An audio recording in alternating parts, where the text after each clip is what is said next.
Good morning, dear friends, and welcome. Thank you for being here today on this auspicious Thursday, June 23rd, Sivan 24. This Shabbos, of course, will be Shabbat Mevarchim. And every day is a good day when we're studying the Talmud. With Hashem's help, we are presently studying the 17th chapter, not a long chapter, the 17th chapter of Masechet Shabbat. And we are talking Muksa. And as usual, the introduction to Muksa started with a discussion about hitting the doors, or whatever the better equivalent word would be, or corresponding word would be, of Kalim and their Muksa status or lack thereof, which led us to a discussion about repairing such Kalim. Is it prohibited biblically? Is it considered a malacha or not, a machlokes? And ultimately closing out that discussion and then introducing a question about the use of a hammer for a non-conventional use. Can you use so in the Mishnah, in other words, when the Mishnah says that one may use a mallet, a hammer to crack nuts, what kind of hammer are we talking about? Who cares what kind of hammer we're talking about? Well, because that has very, very broad implications to the laws of Muksa. Are we saying a nut hammer is not muksa because it's meant for the preparation of food, which is not a very big chiddush, and every other hammer because melachtoi leisur, a hammer that's used for construction, which is not allowed to be done on Shabbos, is muksa? Or are we saying even a hammer that's used for construction or another prohibited labor, even that becomes not muksa if you're going to use it for a permitted use? That is Rabbi, the question of our Gemara. Yes. isn't the overriding consideration here, is it the tool that's effective or what you do with it? So that's our question. Do we look at the action? And so long as your action is permitted, the implement you use is not muktzah? Or do we look more specifically at the packaging of the tool? And where's Dr. Hammer? Of course, we like to talk about Jewish people marketing stuff. And so, you could use one hammer for knocking in nails and cracking nuts and crushing other stuff. But why would you do that if we could sell you 3 different hammers? But the reality is that there's probably different types of heads and the like. And so this is our very question. So Rabbi, sorry, that was only half my comment. Okay. So then is the question the other way also, that you use something like a fork for a forbidden activity? Well, no one doubts that you're not allowed to do a malacha on Shabbos. That's not a question, right? Our question here really has to do with handling, with carrying. Is it muksa? But can a muksa item become unmuksa if the function is permissible? Such as using a hammer that's usually used for binyan, for parts of the building process, but now you're going to use it to crack nuts, or some other kind of use that's permitted on Shabbos. That is the very question that our Gemara is asking. My opinion, the way I read the Mishnah superficially, the initial instinctive my reading of the Mishnah is that the Mishnah seems to be saying even a prohibited tool loses its muksa status if you're doing a permissible activity. But of course, nothing is quite so simple. And so that's going to be the discussion that our Gemara is going to embark. We're going to have a debate, of course, between Abaye and Rava Rabbi Yehuda and Rabbah about the status of this said hammer. That's where we're up to. Any final closeout remarks or comments before we jump inside? Yeah. Go ahead, please. So from the way I read it, is it does make a difference, not the end result, but also the type of corners, because it says a corner shel egozin, a specific type of. Is that what the Mishnah says? It says corner shel egozin. No. This is already the commentary. Okay. The language of the Mishnah is notel adam kornas. Okay. Let's scroll just for a moment, because we're going to be analyzing the language. It's good to have the language clear. Here is the very language. And again, in the original form, we don't have all of the nikudot and the punctuation. But here, noitel adam kornas, a person is permitted to take a kornas, a hammer, lifatse aboat egozim, to crush the nuts. There's no indication in the language here saying that it's a hammer for nuts. On the contrary, it would be obvious that you would be allowed to have a hammer for nuts. To me, it obviously reads that you could have a kornas that's used for construction. What is bothersome here is the word that Rabbi Stens has inserted in the segment below when it says the hammer is designated for cracking nuts. Yes, so Rabbi Steinsaltz is agreeing with my Rabbi Steinsaltz is agreeing with my interpretation of the Mishnah, if you will. But that is that's commentary. The bold words, this is the translation. Everything else is essentially commentary.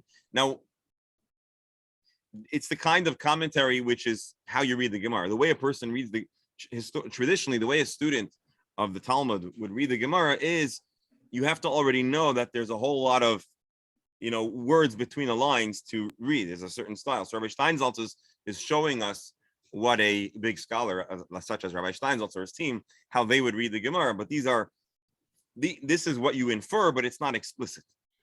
And so that's why the debate, you're right, Rabbi Steinsaltz takes a position, but he's not really taking a position. He's showing us how the default reading is, which is lifatzei b'tagozim, any kind of hammer. Now the Gemara is going to re-litigate that issue and say, is that so? And so Rabbi Yehuda, here. So on the Mishnah, or regarding the law that the Mishnah discusses, we have Rabbi Yehuda's comment. Rabbi Yehuda says, Kornas shel egozim lifatzei b'tagozim. When we say you can use a hammer, not any hammer, a nut cracking hammer. Aval shel nafachim, but a hammer that's part of the blacksmith, the metalwork industry, loy, which is prohibited, you cannot use. So obviously, Rabbi Yehuda's opinion or take on the Mishnah is a chiddush. It's a problem. It's not the simple reading. Rashi, Kornas shel egozim hamyuchad lipsiat egozim. It was designated. It's set aside. It's in your kitchen. Who diktani masnisim denoitlanoi. When the Mishnah says you can take a hammer, it's that kind of hammer. Because its primary use is for a permissible use. So Rabbi Yehuda says we look at the primary intended function, and that determines is it muksa or not. Only if it's designated for egozim, then it becomes not muksa. Now I have to confess. There is probably an element of timing here should be introduced, because at what time you designate this hammer? It might be on Tuesday for Shabbos, or it might be in the middle of Shabbos. You said, "Oh, I designate this hammer." Right. See, in my mind, and this may not actually be 100%. Even Rashi, it doesn't. Is really there are different kinds of hammers. You have a certain kind of hammer that you can either put in your tool shed or in your kitchen. And that would probably, I don't think there's this whole fancy designation ceremony, right? It's not like the family gets together and says a prayer and designates it. It's more your general treatment of this tool is indicative of how you use it. I'll tell you, Designate is the wrong word, Rabbi. What? Designate is the wrong word. No, it's not. It's just designate could be a ceremonial designation, and it could be an instinctive designation. No, You go to the store. Hold on, one second. You go to the store. And again, today there's different kinds of hammers. Let's say we're talking at a time where there's just basically one hammer. You go to the store, you buy two hammers. One goes in your shed and one goes in your kitchen. That's designation. It's clear that you've chosen to use this hammer in the kitchen.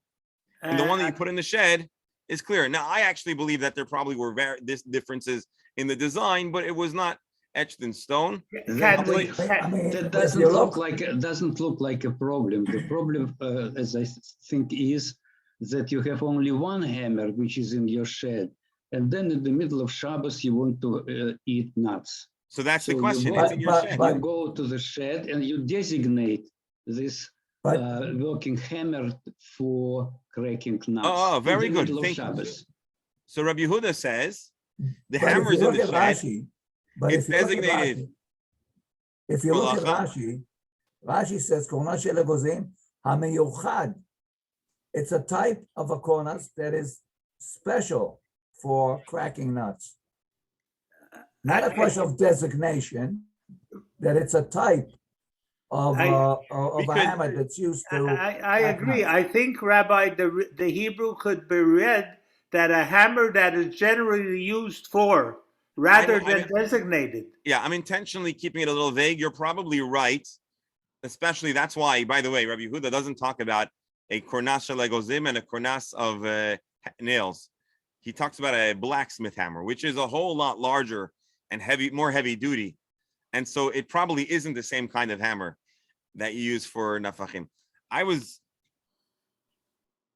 willing to consider maybe even it is the same hammer, but still there's designation. So, but you're right. Let's assume that there is a difference in its design, or even if not. But okay, it'll be simpler to say that it's two very distinct hammers. Now, even if they didn't start out distinct, we could imagine that the hammer that's in the shed, in the blacksmith shed, after some use, is going to take on a different appearance. It's going to become all black and banged up, let's say. Even though we read an opinion that says Makeh b'Patish was the strike of the hammer to smooth it out, right? But okay, so you know what? For simplicity's sake, let's embrace Dr. Stamler and Reb Berel's take on it. I think it could go either way, but it's easier to use that. So let's say they are distinct. So we're saying the thing that's designated for the kitchen belongs in the kitchen and it can be used for kitchen work. The hammer that's in the shed and it's used for the smithy, for metal work, it is muktzah. That's the opinion of Rabbi Yehuda. Why? Let's take a look, and this is very important. Here's where I would pull out my highlighter if I had a Gemara. Kesovar, Rabbi Yehuda is expressing his shita, his viewpoint, that is, davar shemalachtoy le'isr, an item that its use is a malacha, it's prohibited. Afilu l'tzayrich gufay aser, even to make use of the object in a kosher way is aser. Even l'tzayrich gufay, you're going to use it for a good use, a kosher use, let's say, it is still aser. Rashi, shegufay tzarich oid l'malacha acheres, its core, its body, it is needed for another malacha shel heter. Ein metaltal and oisay la'oisay malacha. You cannot carry the tool for the permitted malacha. The kol shekain im ein tzarich l'gufay. And obviously, if you actually don't have any use for it, elofanes mekayma de'in metaltal. So Rabbi Yehuda has a strong, restrictive viewpoint that says we look at the kli, we look at the keli, we look at the tool.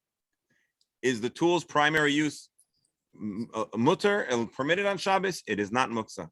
Is the primary use for prohibited? It is aser. It's muksa. That is the simple viewpoint of Rabbi Yehuda, and he attempts to fit this in to the language of our Mishnah. I have to say, sorry, Rabbi, it's not so simple. What about a tool could be used either this way or that way? Can we first agree that in any conversation the extremes are simple? Of course, there is going to be a middle ground of a multi-use tool, but let's forget about that and realize that there are many tools that their uses are quite obvious, right? Can we agree that there are tools that are not ambiguous? No, I was thinking of a Swiss Army knife. You can cut a piece of bread and you can build a house. Hold on, but Rebbe, can we agree that there are certain tools that are exclusively used in construction, and there are tools that are exclusively used in the kitchen? For sure. Can we agree that a butter knife is used to spread butter? For sure. And can we agree that a saw is probably not? Forget the Mishnah for a moment. A saw is not usually used to cut a loaf of bread. I've never seen somebody bring a saw to the Shabbos table to cut the challah, even a sourdough that's quite hard to cut. So there are going to be tools that are a little more vague, and then the Gemara might address that or give us information that addresses that. But we can all agree that there are certain tools that are quite distinctly for prohibited use or permissible use. And although you could cross over, you could go to the shed and take your skinning knife and bring it into the kitchen, and you could take your challah cutting knife and bring it into the woodworking, into your carpenter shed or whatever. But that's going to be a crossover, and there it's going to be clear that you're taking a kli, shemalachtoy, isser, a tool that's use is malacha, and you want to use it now for a permissible function. That's the debate. Rabbi Yehuda reads into the Mishnah to indicate, no, it has to be a kornas shel egozim. It has to be a kind of hammer that is intended for cracking nuts. Now, laugh at me, but I'm not the most handy of people. I'm not really ashamed of that. And so, every once in a while we'll buy a toolkit for the house for some basic use. But inevitably, because of the way that I live most of my life, or much of my life in shul, if there's ever the need for a hammer in shul, the hammer ends up in shul. And then my house doesn't have a hammer. And sometimes we need a knock and a nail, or, hang up a mezuzah, or hang up a picture or whatever else. And there's no hammer. And so I adopted, there's a tenderizing hammer for, like in the kitchen. And so I discovered that for most uses, that hammer works quite well. And so not long ago, I needed to knock on a hammer, and so I used that. So anyways, here, the kli is mlachte leheter. It's used in the kitchen, let's say. So it probably wouldn't be muksa, but to Rebero's point, I would not be allowed to use that non-muksa tool to knock in a nail. And were I to stick it into my toolkit, that would be an interesting shiloh. Does it become now a toolkit, or because anybody that would look at it, they would know this is a tenderizer or whatever, something in the kitchen department? Would it remain a kitchen? Rabbi, we have a very simple example. We're talking about nuts. If you take a nutcracker, it's almost like a pliers or a wrench for certain purposes. Yeah. Rabbi. Yes, doctor. You beat me to it with your example, but what if? But one thing you mentioned a tool is something that facilitates an action. Okay, so take the butter knife or any knife or anything metal. So you want to crack the nuts. Okay, so first you're gonna try to crack them together, and you can't do it. Especially kids can't. Some have trouble. Fine. So we can't go to a hammer from the tool shed. Okay. However, if you look, and you can, and the Shabbos candles are looked at, but there are other metal things around, or hard things around, okay, that are not us, or they're not dedicated for some other purpose. And I think most people would look around and say, okay, what could I use to give a klop with that will work? So, I mean, it's just interesting that they go, what kind of hammer and everything like that. So let's take your question, which is a very good one. And I want to file it alongside Rebero's question, the two barrels here. One question is, you're asking, what about a undesignated tool, something that's like vague or neutral? Well, not even you're making something a tool. It's not a tool even. Oh, it's not a tool at all. So that's another question. Can you, but it would be helpful. Let's try to think of a specific item. I don't think we're going to resolve the question. Your butter knife. Okay. Butter knife. So you're saying that, but the problem, not a problem. The reason why the butter knife isn't a good question is because the butter knife is already not muktzah. Rather than butter knife, we can take the example of Reb Berel of nutcracker and try to hit the nail with it. That is, it's a permissive tool. It's designated to crack nuts, but all of a sudden we decided that we don't want to use a hammer and you use a nutcracker to hit the nail, like to fix mezuzah or something like that. But what's the question? The question is, it's not a muktzah because it's nutcracker, but the activity is not permitted. Right. Is the tool, does the tool become muktzah if you intend to designate it for not permitted? So you're activity? asking the same question I asked, which is, can my tenderizer become muktzah because I want to knock in a nail? Right. That's an interesting question. Can you can a tool lose its non-muktzah status? Can a tool become muktzah because you want to misuse it, or you want to do malacha? That's an interesting question. So that's basically the issue. Does it depend? Does muktzah Well, let's file it away, because to actually do the malacha is not allowed, right?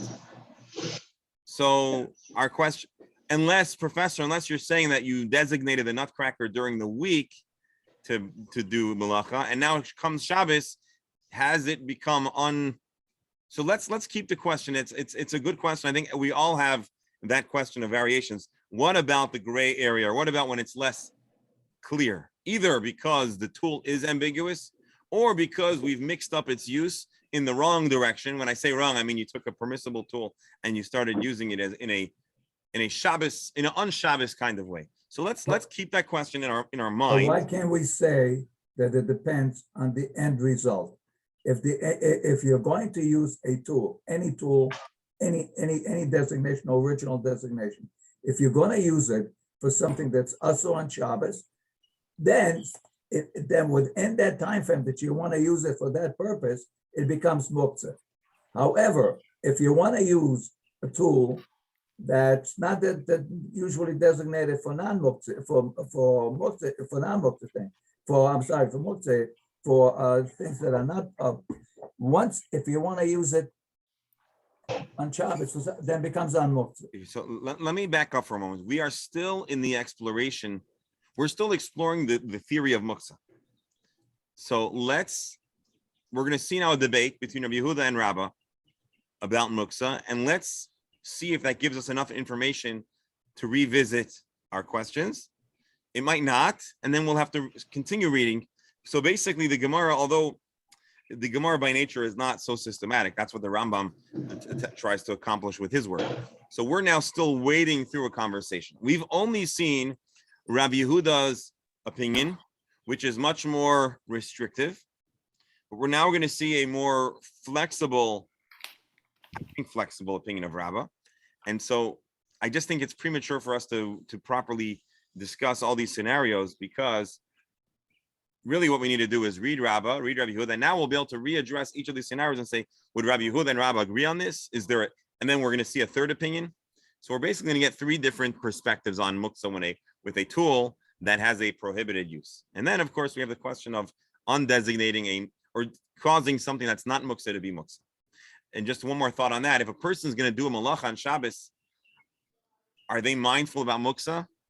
Meaning, if the guy is willing to knock in a nail, that's not allowed to be done on Shabbos. So, is muktzah going to talk to them? So let's just keep those thoughts in mind as we explore. Well, the whole idea of muktzah is to create a siyag. A siyag. Yeah, but I want to remind you also, what's going to happen here is as follows. We're going to read a few theories about muktzah, or shitot about muktzah.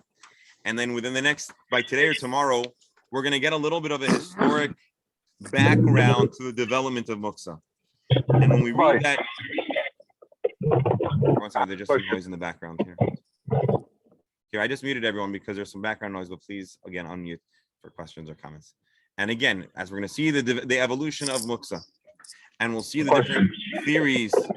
Hold on, Me. I have a question. Go ahead. Okay, so the question I'm asking is, you're saying a hammer is muktzah, but if you use it to crack a nut, it's okay. No, I didn't Correct? say that. We're probing if it is okay. That's what we're actually in the middle of doing. We are probing the accepted. So if we do say that it's okay to do it with a hammer, Okay. why are we in question to say that it is okay? If someone, it all has to do with other people looking. Why is this guy using a hammer on Shabbos? That's not right now our concern. You're asking another question. Oh. Are we going to be concerned about the appearance? But right now, we're not talking about appearance. Right now, we are probing the essential premise, the question of using a kli that is not typically used in a permissible way. Let me just back up for a second. You have a hammer. A hammer can be used in three ways. It can be used for its primary use, which is to knock nails or to do demolition or whatever a hammer does. A hammer can also be used to crack a nut or to split a carrot. I don't know. That would be a permissible use. And then there's a middle ground, which is not using the hammer, but carrying it. So we have three questions. Are you allowed to do a malacha on Shabbos? Obviously not. Are we allowed to carry it for no use? That's a question. And then there's a question, are we allowed to use it for a permissible use? We're going to have to answer each of those three questions according to Rabbi Yehuda, according to Rabbah, according to Rabbi Nechemiah. So just to back up for another moment, I know we're getting ahead of ourselves, but we have a lot of questions. So I don't want to leave us, hungry. I want to put my 2 cents in. Hold on. So Rabbi Yehuda says, Kli shemalachta le'isur, muksa, asur. A hammer is asur. What is it asur? For anything. You can't knock in a nail, obviously. You can't even crack nuts, and you certainly cannot carry. That's what Rabbi Yehuda is saying. Rabbah is going to disagree. But we don't know what Rabbah says yet because we haven't read it. Alan, should we wait to read what Rabbah says, or do you want to chime in now? No, I'd like to try. I'd like to get in now. I think the whole idea about this is that if you could use a hammer to crack a nut, then you're opening a can of worms, because you could use a pair of pliers. Someone else would use something else. Yeah, we're asking about any kind of tool, really. We're not specifically talking about. So we're asking anything. The question is a tool that's muksa because its use is not Shabbostic.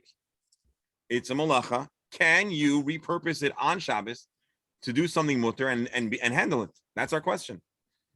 Can we reimagine on Shabbos the use of a tool and employ it? Or is it muksa, it's off limits, and therefore we can't handle it even to do something mutter? That is our question. Now, it's possible that in the course of our exploration, we will find out that maybe the reason why Rabbi Yehuda and Rabbah and everyone else argues about what's permissible or not might give us insight into their reason behind muksa. Maybe depending on how you view the purpose of the prohibition of muksa, that might inform how comfortable we are to redesignate or not.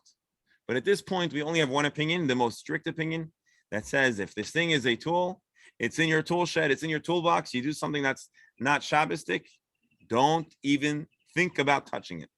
Well, he doesn't say don't think about touching it, but don't touch it. It's muksa. Don't use it, don't handle it. So if that's the case, why not just go and buy a nutcracker instead of a hammer? That's a good point, but according to Rabbi Yehuda, you probably should do so. But our question is a hypothetical question that will exist even if you buy a nutcracker, because it applies in so many different ways. What if you're traveling? What if you're camping? Right? So right now we're talking about the theory, the principle of muksa, machmas isur, and how far does that prohibition extend? And again, remember, all of this is essentially an analysis or an attempt to read into the Mishnah. Rabbi Yehuda says, davar shemalachta isur, asur, something that's primary function is prohibited, even for permissible use is prohibited. Amar le Rabba, Rabba responds, Elo me'ata. Hold on. Let's read a little further in the Mishnah. Seifa diktani, the latter part of the Mishnah says, the es harachas, the es hamalges, lasei salav lekatan. We talked about extending either a shovel, or we had another word for it. We said a shovel, or Dr. Stammer, what was the other word we used? Spade. A spade, yeah. A spade or a pitchfork to extend food to a katan. Last I checked, there's no such, you're never going to go to a store where you buy your silverware and your dishes. They're not going to sell you a pitchfork to feed your child. That doesn't exist. Rachas malges mimiyachti lekatan. Who in their right mind would ever think of designating a pitchfork or a spade in their, in the kids? They don't put that in the nursery. Rashi, maybe all the other tools. You could imagine that maybe they were manufactured and the owner designated them for this specific use. No one would imagine that you're going to feed a kid from these very sharp, scary, large tools. Elama Rabba therefore disagrees with Rabbi Yehuda, and he says, you know what? Korna shel napachim lefatzei boy gozim.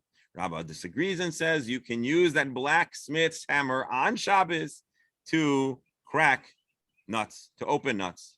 What is Rabba essentially saying? Kasavar. Rabba reads into the words of the Mishnah to say, davar Shemelachtoi leisur, a tool, an implement, which its primary use is prohibited on Shabbos. L'tzoyrich gufa, if you want to use that tool for a permitted use, mutar, you can handle it and you can use it.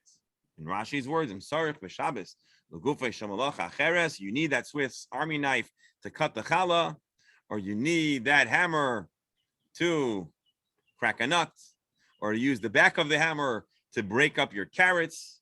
Shel heter, mutar, if the use is permissible, you may handle the tool. It is not muksa. A very stark disagreement, a very stark debate between Rabbah Yeah, and Rav Yehuda. so Rabbi, I mean, I'm going to ask you an absurd question. Go I ahead. realize it's absurd. So if the end result is the important question here, if the malacha that you want to do is okay, and the tool is not an issue. Yeah. What if you have a tool? I mean, I know the answer to that, but for instance, if you need a blowtorch to do a permissible, but the permissible act, however, the blowtorch itself, if in order to utilize it, you have to activate it, and that would be a malacha that's not allowed to do on Shabbos. Yeah, so none of this discussion is if you have a license to actually do a malacha.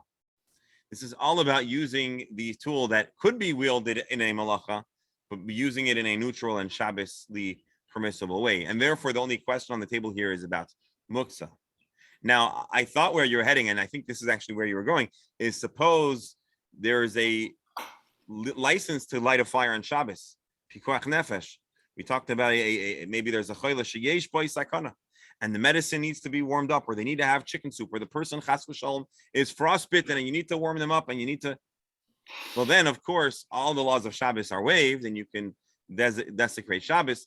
But then I imagine muksa will not be a concern either. You can go and take out your blowtorch and start the fire, and whatever. Right. So yeah. So basically, we have Rav Yehuda reading the Mishnah. Rav Yehuda reads the Mishnah in a very limited way. It's not teaching us a very big chiddush. It's only telling you that although the word kornas could mean hammer, but a kornas could be designated for kitchen work, and therefore it's not muksa. And Rabbah says no. And of course, Rabbah's reading of the Mishnah is more in line with our reading of the Mishnah, Rabbi Steinsaltz's presentation of the Mishnah. And especially with Rabbah's challenge, reading the seif of the Mishnah, the latter half of the Mishnah, where it is obvious that a child is not fed with a pitchfork or a spade. Well, Rabbah has a very compelling case that he made, which leads us to Tosfos asking an interesting question. Rabbi Yehuda surely was a scholar of the Mishnah too. He knew the Mishnah is talking about a pitchfork, and he knows that most children's stores, Toys R Us or in Crown Heights, another story, everything but the baby, no one sells pitchforks to feed babies. So how does Rabbi Yehuda ever think that our Mishnah could be talking about something that is designated? And the reason why I'm reading this Tosfos is because it answers, or Tosfos gives an opinion on a conversation we had just before. Is it specifically marketed and designed for use, or is designation able to work? And so Tosfos here is going to tell us that designation, even if it's not its original construction, might work. So let's read Tosfos here really fast. Rachas umal gives me miyachta lekatan. Rabbi Yehuda yadol the seifa. Rabbi Yehuda knew the Mishnah. So how does he read the Mishnah the way he does? Elodilma havamukila b'sheyichda lekach kichol hanoch demasnisin. Maybe he's reading about. Maybe his opinion is that they took the pitchfork and they seriously designated it. They took the pitchfork out of the tool shed. They drew pictures of Mickey Mouse and Donald Duck, and they moved it into the playroom. And now they've utterly designated it for whatever reason to be feeding the child.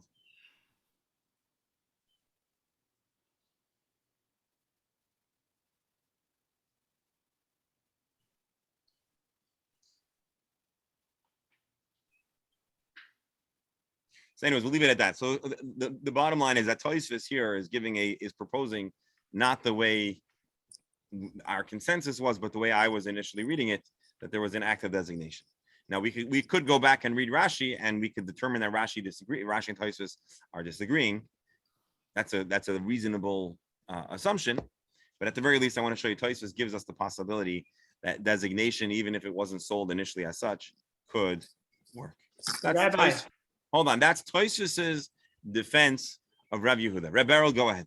I find the defense weak because you could put on all the Donald Duck and Mickey Mouse things on a pitchfork, and during the week, somebody else comes that's a pitchfork and uses it as a pitchfork. Okay, I was being cute about the Donald Duck and Mickey Mouse, but I was just trying to show how. No, but there's a question also. You could designate once you designate and then something happens, you have to redesignate. I mean, something could be redesignated. Again, we're imagining designation as like a ceremony.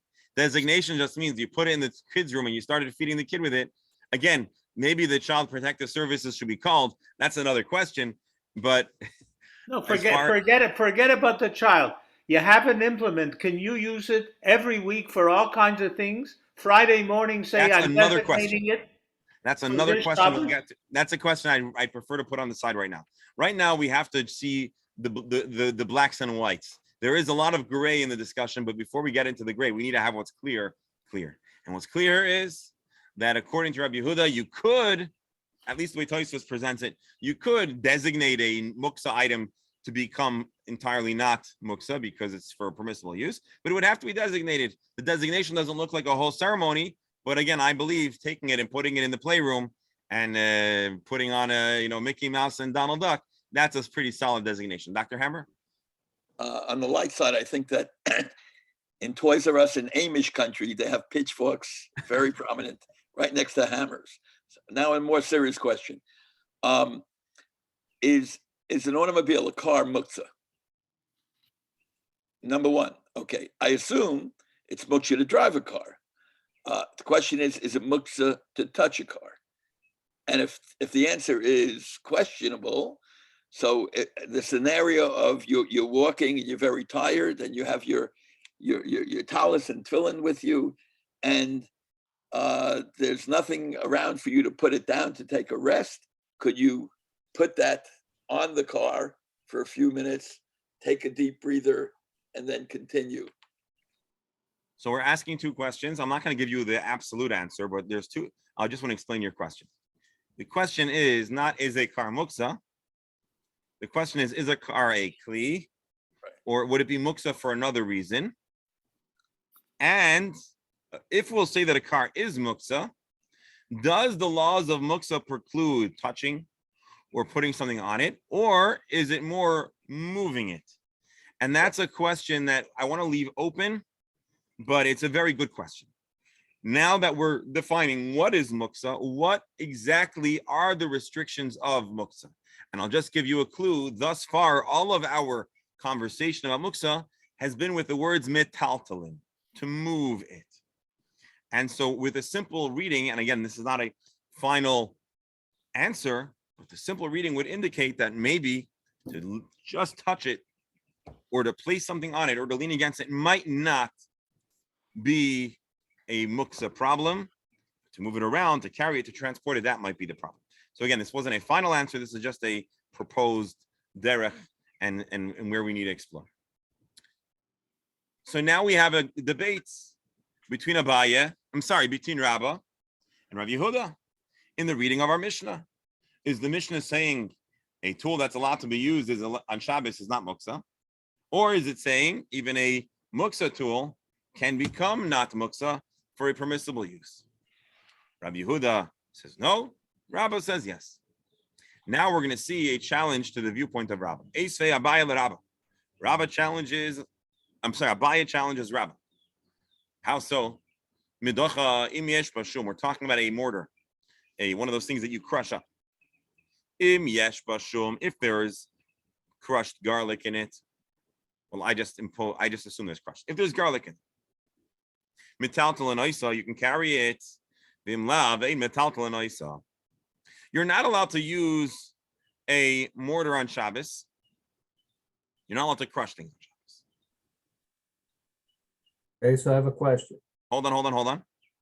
But shum, garlic, is not muksa. And so you're allowed to carry agav shum. Hold on, let's read Rashi and then we'll hear the questions.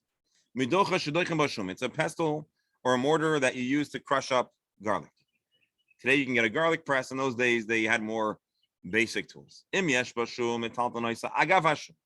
So the idea that we've discussed is that you have a food item inside of a kli. You might be able to carry the kli, even if it's muksa, if its primary function is to carry the food. V'im la ve'in metaltalin, figoin liyashev olav kivan de'ikar malachta l'shchika da'hu malacha iser mishum teichen. But if not, you cannot move it for another use, to use it as a use it in another function because it's muksa. What's the problem? Hold on. What's the problem here? Let's not go into the specifics of the example just yet. The problem here is we're talking about kli shemalachta le'isur, a mortar that you're not allowed to use on Shabbos, and we're saying that short of a very special heter that there's food on it and you're carrying it because of the food, it remains muksa, seeming to indicate kli shemalachta le'isur is muksa. And that's not the viewpoint of Rabbah. So my question remains. Go ahead. You have a mortar, it's two parts. There's a mortar and a pestle. You need both in order to do the work. If you have the mortar without the pestle, it's useless. If you just have the part without the part that actually crushes it, you cannot crush. So by definition, it becomes just a kli, not a medocha, not a mortar and pestle. So that's our question. Yeah, it's like having half a scissors. That's our question. Our question is, but its primary use, it serves a mux. I'm sorry, not mux. It serves a Shabbosly prohibited action.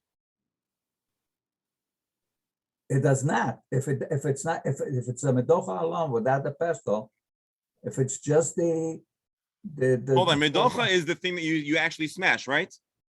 No, well, it depends. If it actually smash, you can't carry it. There's nothing to carry. It's the part that you smash it into.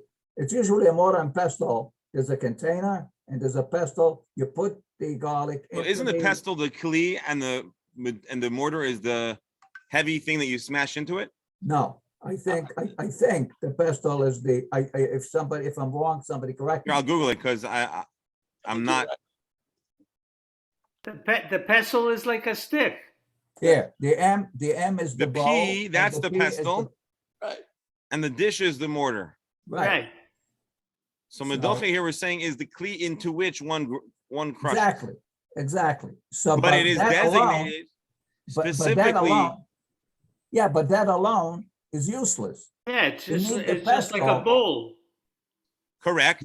You need the pestle. And yet, what are we saying? At least at this point in the thought process, that a mortar is marketed is the question, and that's the Gemara says that the bowl alone. That's the question: whether you do move it or you can't move it. My question is, being just a bowl, it's just a regular clay. It's not a mortar and pestle. You can't do the malacha that's asur on Shabbos without the pestle. Because we're not saying that the problem isn't that you could do a malacha with it. The problem is it is used for a malacha. Its entire existence is to facilitate a malacha.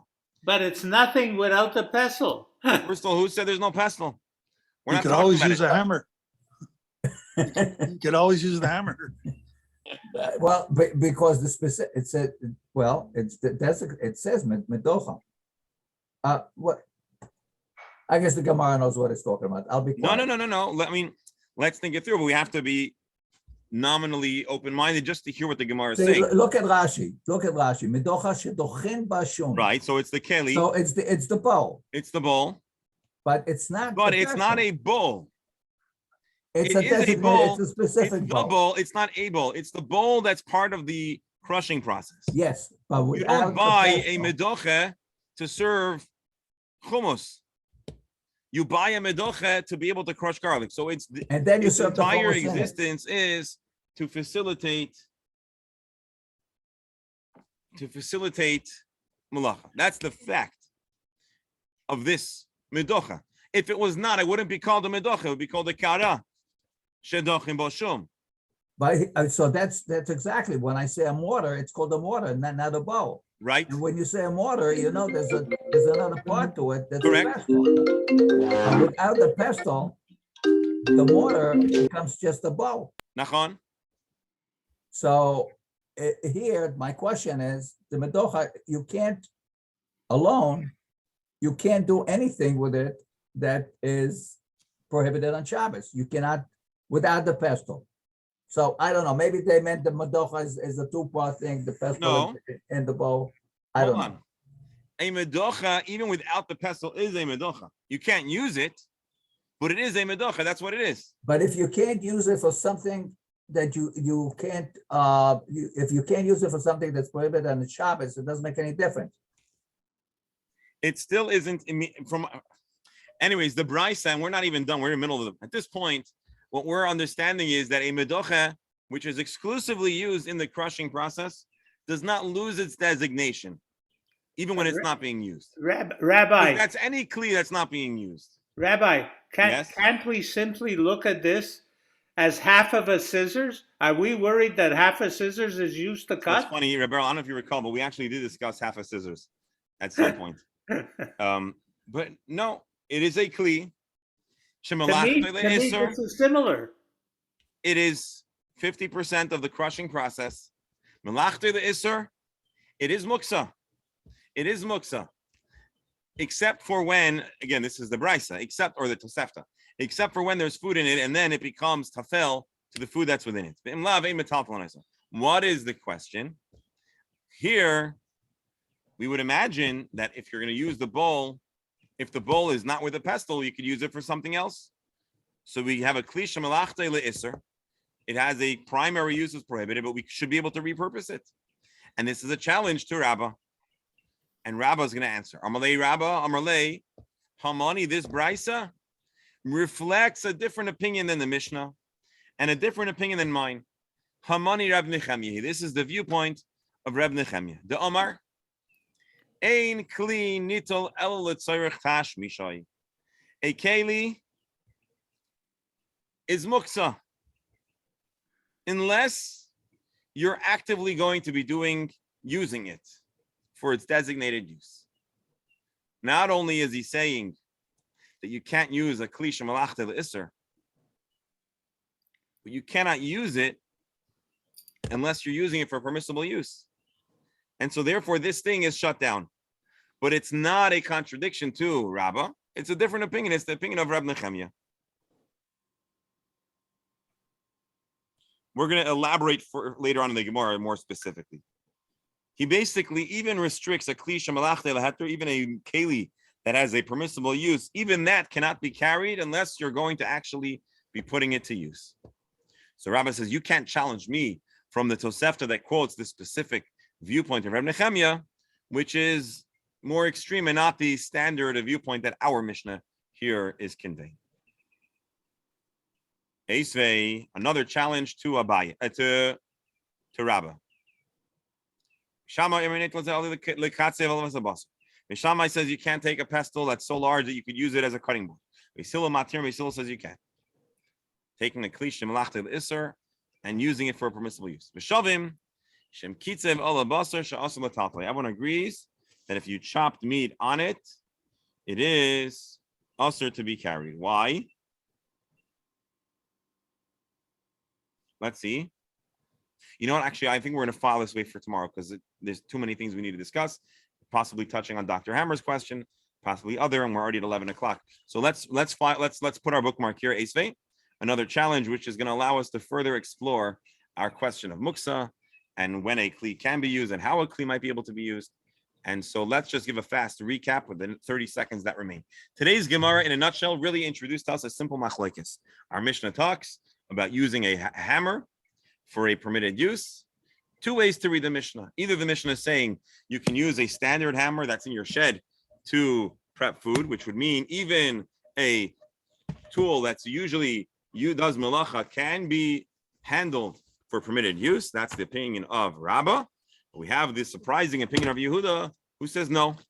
Kli shemalachta le'isser, a tool that's primary use is prohibited, can never be wielded in a permissible manner unless and I'm just throwing this in as an aside, as Tosfos showed us, unless you undesignate it before Shabbos, and then it is not a Kli Shemalachta L'Isser, it's a Kli Shemalachta L'Heter. But on Shabbos, to go to the storage shed, to take a toll, absolutely prohibited, at least at this point. With Hashem's help, we will continue our journey through the Talmud, and we'll continue to uncover more details, more specifics, and more opinions about the laws of Muktzah. Allow me to close as we open, dedicating our learning today, Liloy Nishmat. Hold on, let me get the name. Liloy Nishmat, Dorit Zehorit Bat Abraham Avishalom, sister of our dear friend Shlomi Yoetz. Today's learning designated Liloy Nishmata. May her neshama have an aliyah. May we only have good news for all of Klal Yisrael. Looking forward to seeing everybody tomorrow, same time, same link. Again, I'm still open to hearing feedback about the possibility of changing the time of our shiur to 9:30. No change will happen without a announcement and a few days of notice. I still need to just crunch, make sure that the summer schedule will allow us to do it in a way that doesn't disrespect everyone's time.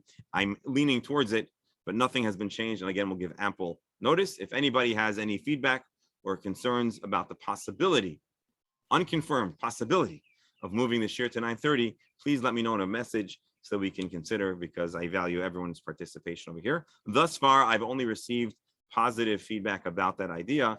And so I'd like to, again, if anyone would be opposed to it, or if it would not be, it would not work with their schedule, please let me know.